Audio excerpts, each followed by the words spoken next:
Boa noite a todos, sejam bem-vindos a mais um episódio do nosso Café Metalnômico. Eu tenho vários nomes para programas, né? Já tô com umas ideias de segmentação melhores.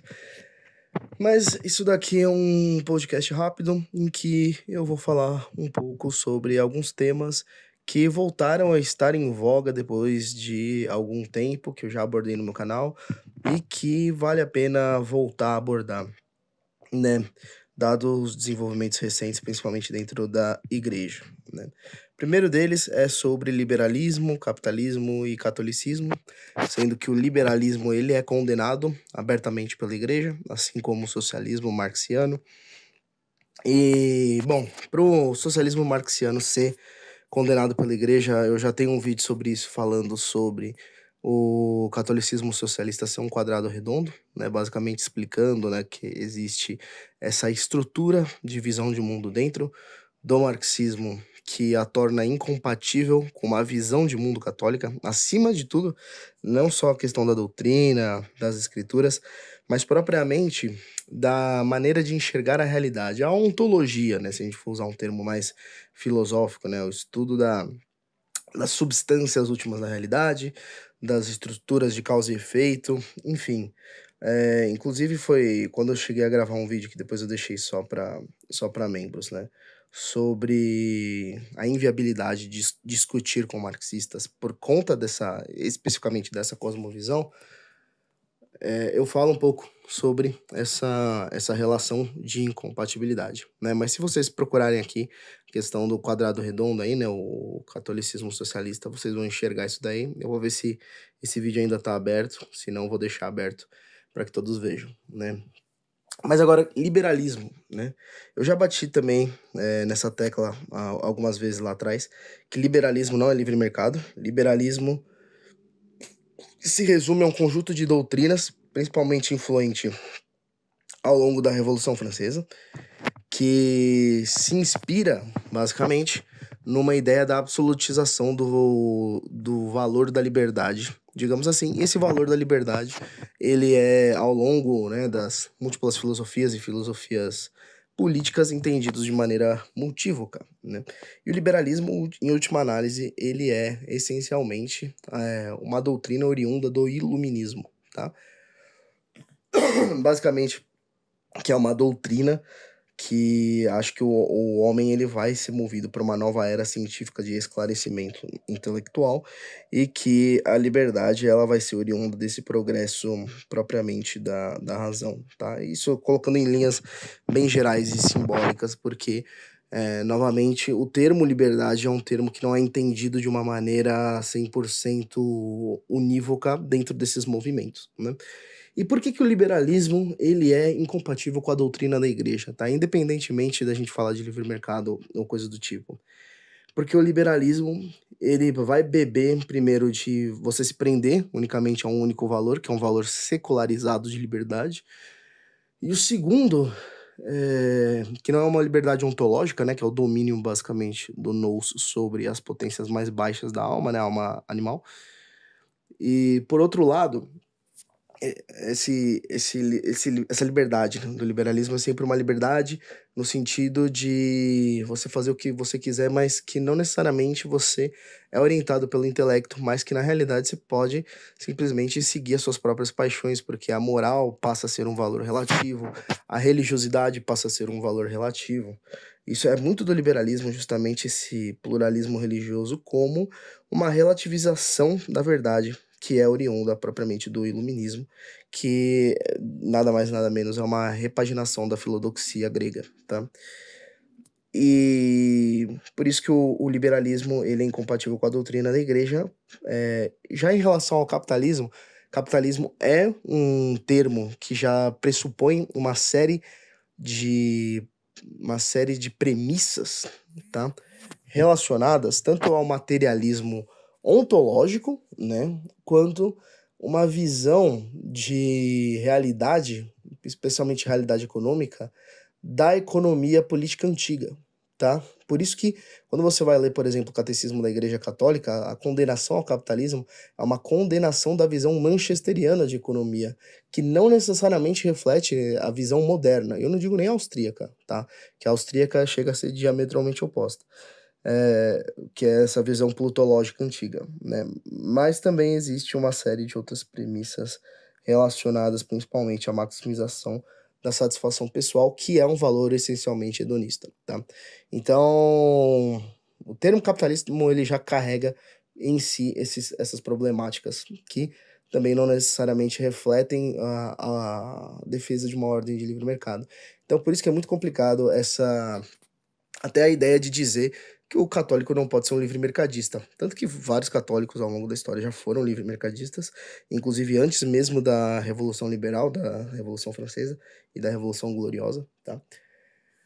Mas a questão é que existe uma série de nuances teóricos e importante para você realmente ser um católico consistente é você ter um compromisso com um determinado tipo de cosmovisão, que é um tipo de cosmovisão que responsabiliza o ser humano pelos atos deles, né? E que você tem não um ódio do corpóreo, porque isso te levaria à gnose, mas um respeito hierárquico, né, pelas hierarquias ontológicas, principalmente daquilo que é mais espiritual, geral, intelectual, sobre aquilo que é mais material, temporal e corruptível, tá? Então, naquele sentido de direita que eu delimitei, né, como um determinado tipo de cosmovisão, é um tipo de cosmovisão que está mais relacionado e compatível com o que se entende com um catolicismo ortodoxo e bem alinhado com o que é uma visão de mundo católica, né? Por outro lado, quando a gente fala de catolicismo e esquerdismo, a gente sabe que existem alas, inclusive fortes, dentro da igreja em relação ao progressismo, né? E essa ideia de um diálogo maior com o mundo, mas um diálogo que o mundo ele tende a ter um pouco de mais influência na igreja do que um diálogo realmente para buscar a verdade, né? E essa ideia de que o catolicismo se aproxima da esquerda, ele vem de uma má compreensão do que significa caridade, né? Inclusive a Débora chegou a comentar recentemente que o assistencialismo nada mais é do que a institucionalização da caridade. Só que o grande problema quando você institucionaliza a caridade, né, principalmente quando você entende a natureza do Estado moderno, que é justamente essa imposição e a captação de recursos através de expoliação legal, você percebe que é uma forma decaída de caridade, assim como todo símbolo e toda a realidade, todo conceito tem a sua luz e a sua sombra, né? A sombra da caridade é a caridade forçada, que é justamente a caridade feita com recursos de terceiros, que é justamente expoliação legal. E aqui eu recomendo o livro A Lei do Frederic Bastiat, que é um economista antigo, né, que já estava lá mais próximo do final da economia clássica, economia política clássica, é, contemporâneo de Marx. E esse economista, ele mostra justamente essa diferença da natureza entre a caridade e a caridade forçada, a fraternidade forçada que destrói, basicamente, a tão querida liberdade civil dos liberais, né? Então a gente vê como essas coisas elas não são compatíveis, né? E o socialismo, essa ideia de que o socialismo ele é igualitarista é uma ideia moderna que confunde a social-democracia com o socialismo, né? Porque a ideia do socialismo é eliminar, basicamente, né, o conflito de classes, né, ao longo, como uma resolução, basicamente, da história humana. Né, esse é o grande ponto quando a gente fala que o socialismo ele é agnóstico, porque ele busca a realização da humanidade na imanência e através de uma lei cíclica material da história, né? E por isso que é essencialmente de esquerda, né? Porque é justamente o ciclo orobórico da matéria que se solucionaria magicamente por si mesmo, ou através desse conhecimento místico revelado, que esse conhecimento místico ele é substituído, né, pelo mito cientificista do socialismo, né, basicamente, tá? Mas, assim, a gente tem essas estruturas, e aí por isso que é tão difícil a gente falar, por exemplo, a gente pode falar da infalibilidade papal, como uma infalibilidade, que isso já é dentro do cânone da igreja, uma infalibilidade acerca de assuntos teológicos e morais, mas que não necessariamente se reflete na infalibilidade do conhecimento sobre as leis causais acerca das ciências mais diversas, incluindo as ciências sociais. E esse é o grande problema de dizer que a infalibilidade papal, até mesmo na condenação de posições livre-mercadistas, né, falando em termos mais explícitos, quando a gente pega o Papa Francisco, por exemplo, elas necessariamente estão certas por conta do dogma da infalibilidade, uma má compreensão do dogma da infalibilidade. Inclusive, um cara que aborda muito bem isso é o Thomas Woods, né, no grandioso livro dele, A Igreja e o Mercado. Entre outros livros, mas eu acho que o Tom Woods é um cara que é mais confiável nesse sentido, né, para analisar essa discussão, porque ele faz um trabalho fenomenal. E, enfim, só divagando um pouco, tá? Mas, em suma, é isso, né? Essa questão da igreja com o livre mercado, ela vem de uma série de premissas e simplificações grosseiras das pessoas de senso comum ou que não estão a par do status questiones das discussões econômicas e do tipo de visão que é implicada nessas condenações, né? E a própria semântica de liberalismo e tal, e por aí vai. Mas eu espero ter lançado algum esclarecimento sobre isso, apesar de ser em formato de podcast.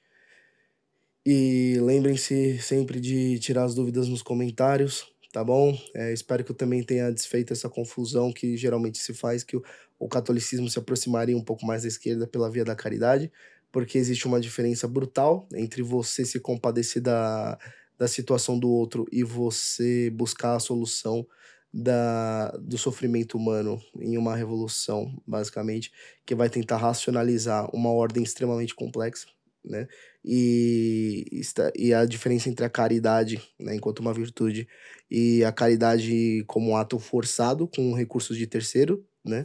O Aristóteles, ele é a melhor pessoa para destruir isso daí, porque o Aristóteles, assim, muitas coisas que ele falava já servia de crítica para essa galera. Tanto que ele fala na política sobre desmascarar essa ideia do conflito do rico e o pobre como a base dos discursos totalitaristas, né? Já na época, no caso da tirania antiga, né?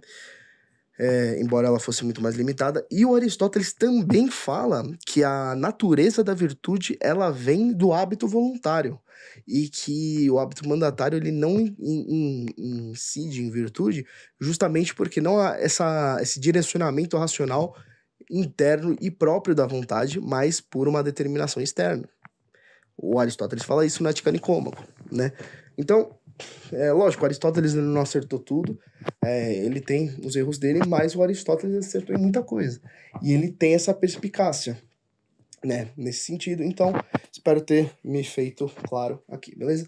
Fiquem todos com Deus, omne nos est, omne orium turinum. Eu sei que eu tô devendo lives pra vocês, mas eu tô trabalhando muito, tá? A gente tá num mês aí, uns meses aí, um pouco mais fracos no sentido de atividade econômica, principalmente por causa, né, da Selic alta. Então, realmente, eu não tô conseguindo parar para fazer live que nem eu fazia na frequência que eu fazia antigamente, todo final de semana, tá bom? Então, espero a compreensão de todos nesse sentido. E é isso. Fiquem todos com Deus e tamo junto.